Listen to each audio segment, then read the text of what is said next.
With short-term interest rates spiking up to their highest levels in 15 years, individual investors have gotten excited about things like Treasury bills and brokered CDs. So a natural question that comes up, is one better than the other? Well, today we're talking about one feature of Treasury specifically that gives them a distinct advantage over brokered CDs in some cases. Stick around. So the advantage that Treasuries have over things like brokered CDs is the interest earned is exempt from state and local income tax. This can be a pretty big deal if you're from a state like my home state of Minnesota, which does have a significant state income tax. Now, what inspired me to make this video today is sometimes there's a differential in the interest rates being offered on CDs and Treasuries. Right now, as I'm recording this in early December 2022, Treasuries yield less than CDs. But if you live in a state that has an income tax like Minnesota, sometimes it's actually a better deal on an after-tax basis to purchase the instrument that has a lower face value interest rate.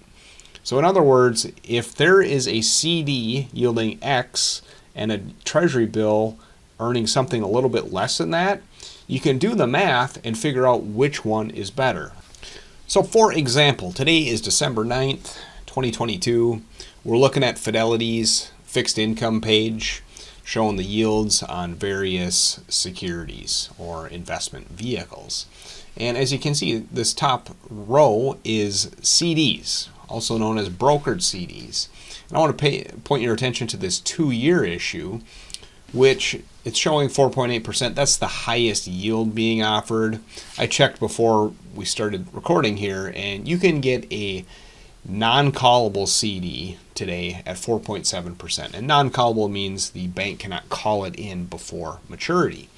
Now, that contrasts to Treasuries or T-bills, or actually Treasury notes technically, where the yield is presently 4.39%.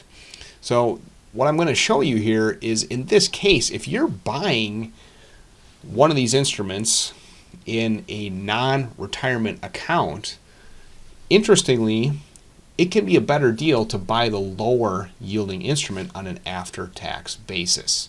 So, for example, let's take a look at how the math actually breaks down. If we can get a 4.7% brokered CD versus a 4.39% Treasury, what's the better deal? We're going to assume you are a Minnesota resident, and I'm just going to kind of round the tax brackets for simplicity. We'll say you're in the 22% federal tax bracket, and we're just going to round this to 7% to keep things simple and clean. So that means your total tax is 29%. In other words, you get to keep 71% of this 4.7% interest rate, meaning your after-tax yield is actually 3.34. So how does that compare to the Treasury?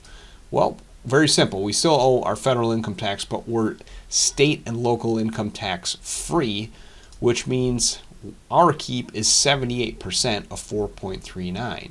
In other words, our after-tax yield or after-tax return on the Treasury is 3.42%, which it turns out to be higher than the 2-year brokered CD.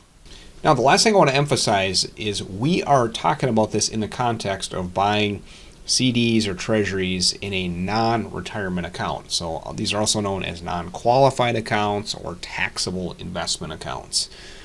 Okay, if you're purchasing CDs or T-bills inside of an IRA, which is tax deferred, or a Roth, which is tax free, then all things equal, you just want to go with the maximum interest rate because taxes aren't a factor in that type of situation. So if you live in a state that has a state income tax, T-bills certainly have their advantages. And many people will point out that there typically is a differential between brokered CDs and T-bills for this reason. The other reason, of course, is Treasuries tend to be more liquid. They're easier to get out of. So anyway, you got to look at your individual circumstances, but this can be a major factor, especially if you're someone in those higher tax brackets. You might find that purchasing something that has a significantly lower face value interest rate actually is the better deal for you.